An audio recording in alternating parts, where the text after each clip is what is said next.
અટકાયત નીતિ નાબૂદ કરવામાં આવી નથી। કેન્દ્રીય શિક્ષણ મંત્રાલયે શિક્ષણ પોલિસીમાં મોટો ફેરફાર કર્યો છે। મંત્રાલયનો ડિટેન્શન પોલિસી ખતમ કરી દીધી છે।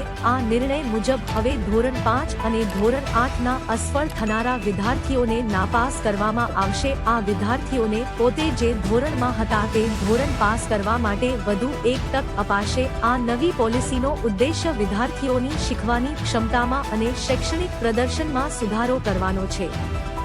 કેન્દ્રીય શિક્ષણ મંત્રાલયે વિદ્યાર્થીઓમાં શૈક્ષણિક પ્રદર્શનમાં સુધારો લાવવાના આશયથી નો ડિટેન્શન પોલિસી બંધ કરવાનો નિર્ણય લીધો છે। આ પોલિસી અંગે ઘણા વર્ષોથી ચર્ચાઓ ચાલતી હતી। જો કે હવે નવા નિયમ મુજબ ધોરણ 5 અને ધોરણ 8 ની વાર્ષિક પરીક્ષામાં અસફળ રહેનારા વિદ્યાર્થીઓને ફેલ કરવામાં આવશે। ધોરણ 5 અને ધોરણ 8 માટેના નવા નિયમ મુજબ નાપાસ થયેલા વિદ્યાર્થીઓને 2 મહિનાની અંદર ફરી પરીક્ષા આપવાની તક અપાશે। આ પરીક્ષામાં પણ નાપાસ થશે તો તેમને આગામી ધોરણમાં પ્રમોટ કરવામાં નહીં આવે। આ સાથે સરકાર એવું પણ કહ્યું છે કે ધોરણ 8 સુધી કોઈ પણ વિદ્યાર્થીને શાળામાંથી કાઢી મૂકવામાં આવશે નહીં। મંત્રાલયના આ નિર્ણયથી કેન્દ્રીય વિદ્યાલયો, નવોદય વિદ્યાલયો અને સૈનિક શાળાઓ સહિત 3000 થી વધુ સરકાર સંચાલિત શાળાઓને અસર થશે।